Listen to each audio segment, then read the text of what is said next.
I want to touch on what you mentioned about your brother, that he canceled his trip, because I think that what a struggle and a challenge does is it gives you the opportunity to see the good in people, and maybe good that you wouldn't otherwise have the opportunity to see. And I find that so special, is to enable other people to show you who they are and what they could do for you under difficult circumstances. I feel like, with family, it's maybe something that we see more often if we're going through something, because they're close and they know what we're going through. I want to just touch on the wider community for a second. And I think giving someone else, there's something to be said about giving someone else the opportunity to show you who they are, to show you how they can give. And it brings out their potential and their best self. And you're a Baal Tshuva. You've been through a journey becoming more religious, finding God. And how old were you when you became? I was 21 when I was diagnosed with cancer, Right. and that's when the journey really began. Okay, I got which married is interesting. when I was 24, Yeah. so it was like 21 to 24 was really that pivotal period of time. Yes, Yeah, yes. yeah. So one thing I find is that, and I don't want to generalize, but I do feel that it's been noticed enough to maybe talk about it here, that sometimes in the Frum communities, and I'm going to say tight-knit communities, just to expand on it a little bit more, there seems to be a stigma around, and not just physical illness, but I think also mental illness. I just want to expand there too, and compared to the secular world. Right.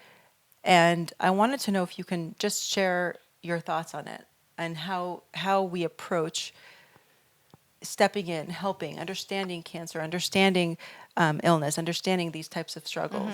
Well, also, you have been in the secular world and now in the religious world. Do you Right. see a difference? Yes, absolutely. You do? Absolutely. So even like the first thing I remember when I was starting to meet people that were religious, and even saying the word cancer, I still to this day can't even pronounce what you say. What do you say when someone has cancer? Yanamachla. Yeah, I can't even pronounce yeah, it. yeah. Yeah, so I just remember there was like a sensitivity with this. And I remember people like, were so surprised how comfortable I was with it. Because when I was diagnosed with cancer, like I mentioned my charity, but I was also like, the newspapers in Montreal came to speak with me. Like, I feel like when I was diagnosed, there wasn't a lot of young people that were diagnosed. Unfortunately, since then, there's so many people. But I was this young Jewish girl in the community, and everyone wanted to hear my story. And I was very vocal about it because I felt it was necessary for people to understand and kind of to normalize it, because unfortunately, it's like a common cold. Well, I just wanted to say that, so saying the word, so that's I believe the Rebbe said that you shouldn't say it because, for example, like he said, you shouldn't call a hospital Beit Cholim, house of the sick. You should call place it of healing. It should be a house of Healing. healing. Yeah. So in terms of what words we use, Words are powerful. Yeah, so it definitely makes sense that the Yes. secular world be more comfortable Yes, because we yes, didn't have that of course. exposure. So that actually makes sense. And, Right. And it could be that we've just taken that and then applied it to everything else. Right. Like, don't say it, don't talk about it. Right. Right. No, but the Rebbe's approach is actually a Chabad approach. It's not everybody's approach. Do you know what I mean? I don't think it's a religious approach. It's more Correct. like the Meaning Chabad that approach the of saying the words have positive energy, word. Right. The Yeah. words have energy and they have life. Yeah. So you want to use positive language Yeah. and reframe certain things. Yeah. Yana Machla sounds a whole lot worse But than I'm saying in the cancer. way that Agreed. yeah. And I yeah. still can't pronounce And it. Amachla means illness, I think. I know, but believe it just sounds so much worse. yeah. Right. So yeah, I want to Yeah. Yeah. So- I definitely think in the secular world, people are much more comfortable with it. Right. And people talk about it more. And I think it's important. I mean, everyone has to be them and be their true selves. But Why the do you more you think- talk about it, But why do you think in the religious world they don't talk about it as much, or they're afraid to? I could say anything on this podcast. Yeah, you can, yeah. Yeah. Again, I don't know enough, but I know from your experience perspective, and my perspective that a few people have said to me how lucky I was that I had the best shadchan. You weren't around at the time, but it was your shadchan? Hashem. Right? Hashem. But he's always the Can't shadchan. compete with a Yeah, so Hashem put us Hashem's together. right. But a lot of people said to me, they're like, you're very lucky, because if you weren't set up by Hashem, it might have been very difficult for you. It's like a red flag. I had cancer. There's so much uncertainty with cancer. Is she going to have children? Is she not going to have children? Like, is she going to relapse? What's going to be? So Like, I actually think it's so important that all matchmakers hear this, because Yes. Hashem's the one in control. Absolutely. If this is someone's story, that person has a soulmate and they're out there, and Exactly. you could be the Keli to make that happen. Exactly. Yeah. So I think shidduchim, people are worried. I think that's definitely Shidduchim means matches. matches. Yes. I definitely think that's a concern for people. I'm not quite sure why else. It's always been something I've been intrigued by. But I really believe that when you're open about what you're going through, that's when you're going to be able to get the help. And you're even giving other people an opportunity to do good, because there's so much you could possibly do for someone who's not well, right? So I'm shocked in a way in our community that sometimes it's so quiet, because you're not giving people the opportunity to show up for you and to be there for you. And I can't imagine even going through it, doing it on my own. You know, a lot of young families, you know, we spoke about it earlier, someone that passed away and they didn't tell a soul. And I just can't imagine that, how hard that was to, you know, put on a big smile for their children, go into the community and nobody knows anything. That's really hard, you know? It's interesting because I always think of Susan Komen and what she did for cancer, for Yana Machla, right?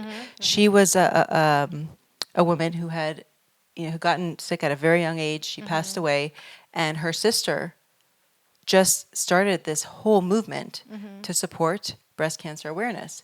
And because of that, the survival rate's gone up, Right. you know, and it's looking good for people who are specifically experiencing that illness. Right. And so imagine a world where we could tap into what, you know, Susan Komen's sister did for her.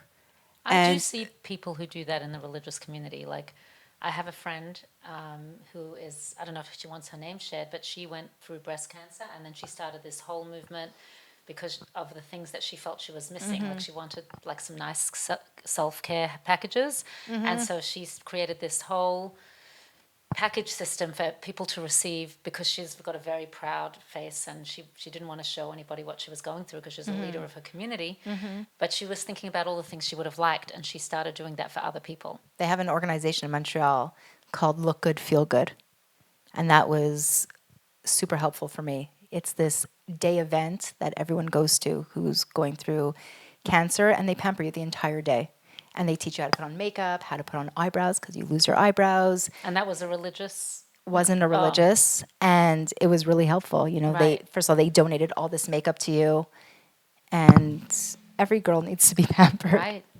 I just think we need to normalize the conversation and remember that most people will either know someone or experience. I mean, I don't want to say most people, but there's a significant amount of people who go through this and I'm not saying the conversation hasn't started. It has. Right. People Yeah. are. Yes. We're definitely, I think, as a community, a larger community, becoming more aware, more open, understanding like the risks involved in keeping quiet Yeah. compared to being open.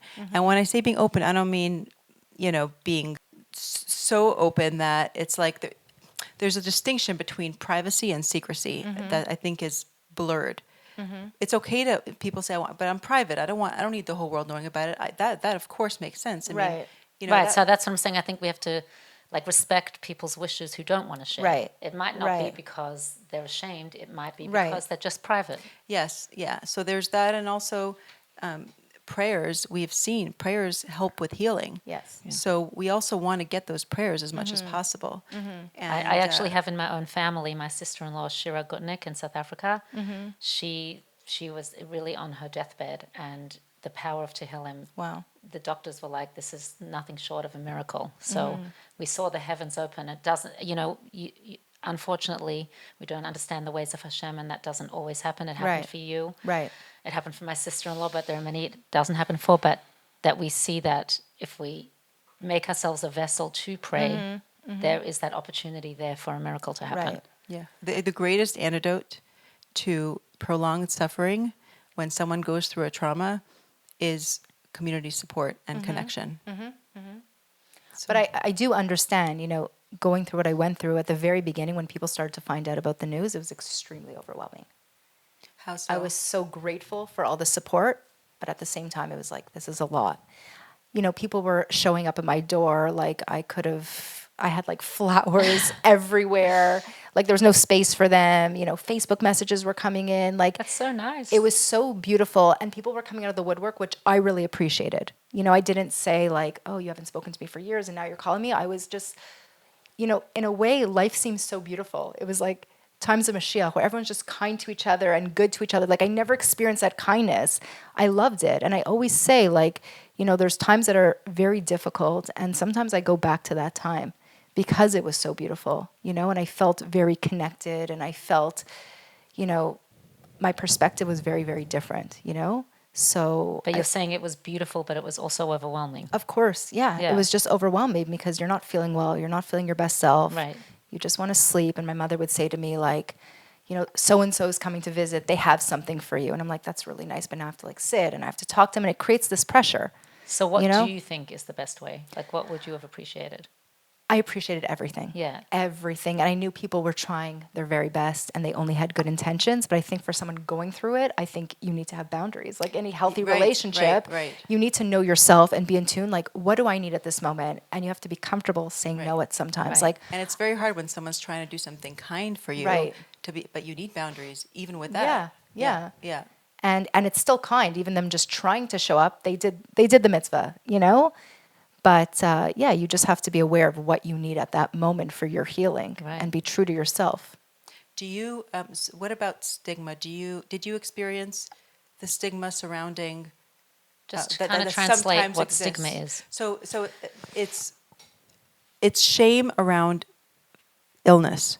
It's keeping a quiet, which perpetuates the suffering. Stigma is shame, Yeah, shame around yeah. something, and it could be anything. That's the thing. Stigma is, you know, Right. it extends to many different areas. But I feel like I've experienced shame around things like even some like ADD, having ADD for a while. I had to overcome that. On the other side, it's like I always say and I like this analogy. I like analogies to help me understand things. But you know how when a plane takes off and sometimes there's bad weather, you know, you hit some turbulence and it's so scary. And then, like, when you're experiencing that turbulence, you feel like your whole body is just, you know, overwhelmed by it. And then suddenly you get over the weather and it's all smooth. The turbulence is the shame, the stigma, the pain.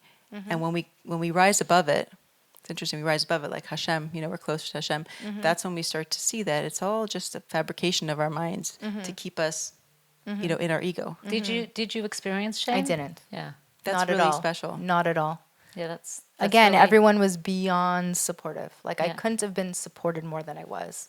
So I Right. just want to ask you to go back. You had said sometimes you go back to that place of when people used to give things to you because you want to go back to that beautiful place where people gave. So I find that interesting because why does it have to be illness where people start to give? There could be other things. There could be loneliness, like, and there could be other experiences that people are going through that they're having a really hard time and maybe they're feeling ashamed of it, that we can reach out to them as well. Right. Absolutely. Like, why did you go back there? Were you if people are afraid to ask for help and reach out when they're experiencing something real, like, you know, that could be something that could be a terminal illness, how much harder is it Yeah. for someone who's maybe going through something that they would perceive to be small compared to that? Right. Right.